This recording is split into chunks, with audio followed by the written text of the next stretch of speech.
আজকে বানালাম সাবুদানা দিয়ে এই নরম তুলতুলে অসাধারণ কেকটা। এখানে আমি 3 প্যাকেট সাবুদানা নিয়ে নিয়েছি, একটু বড় দানার সাবু নিয়েছি। কড়াইতে দিয়ে ভালো করে একটু ভেজে নেব। তারপরে একটা মিক্সিং জারের মধ্যে দিয়ে গুঁড়ো করে নেব। গুঁড়ো করা সাবুদানাগুলো ভালো করে ঝেড়ে নিতে হবে, যেহেতু দানা থাকে তার মধ্যে।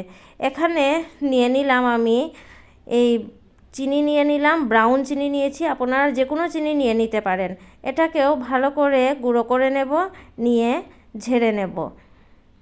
চিনিগুলো ভালো করে ঝাড়া হয়ে গিয়েছে। এবারে একটি বাটি নিয়ে নিলাম, তাতে দিয়ে দিলাম 2 কাপ এই সাবুগুলো, আর দিয়ে দিলাম 2 কাপ চিনি। চিনিটা আপনারা বুঝেই দেবেন। দিয়ে দিলাম বেকিং পাউডার আর বেকিং সোডা, আর দিয়ে দিলাম এখানে বাটার, আর দিয়ে দিলাম 2 কাপ দুধ। দুধটা আমি পরে বুঝে আবার দিয়ে দেব।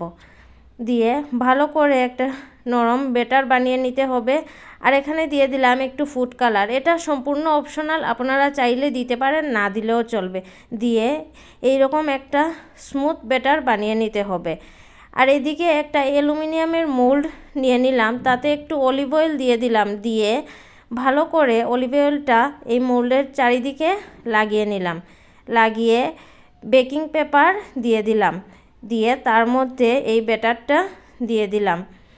ব্যাটারটা দেওয়া হয়ে গিয়েছে। এভাবে একটু নাড়াচাড়া করে স্মুথ বানিয়ে তার উপরে ভালো লাগার জন্য টুটি ফ্রুটি দিয়ে দিলাম। এবারে একটি কড়াইয়ের মধ্যে স্টিমার রেক বসিয়ে এই কেকের মোলটা বসিয়ে ঢেকে রেখে দিলাম 30 থেকে 40 মিনিটের জন্য। 40 মিনিট পর দেখুন কেকটা কতটুকু ফুলে এসেছে, আর ভিতরটাও একদম হয়ে গিয়েছে। একটা কাঠির সাহায্যে দেখে নেবেন। দেখুন কেকটা একদম সফট হয়েছে। এবারে একটু কেটেও দেখিয়ে দিলাম, একদম নরম তুলতুলে অসাধারণ হয়েছিল। ঘরে এইরকম সাবুদানার কেক বানিয়ে দেখবেন, কেকটা খুব সফট হয়েছে, খুবই ভালো লাগে খেতে। আমার এই কেকের রেসিপিটি আপনাদের কেমন লাগলো কমেন্ট করে জানিয়ে দেবেন।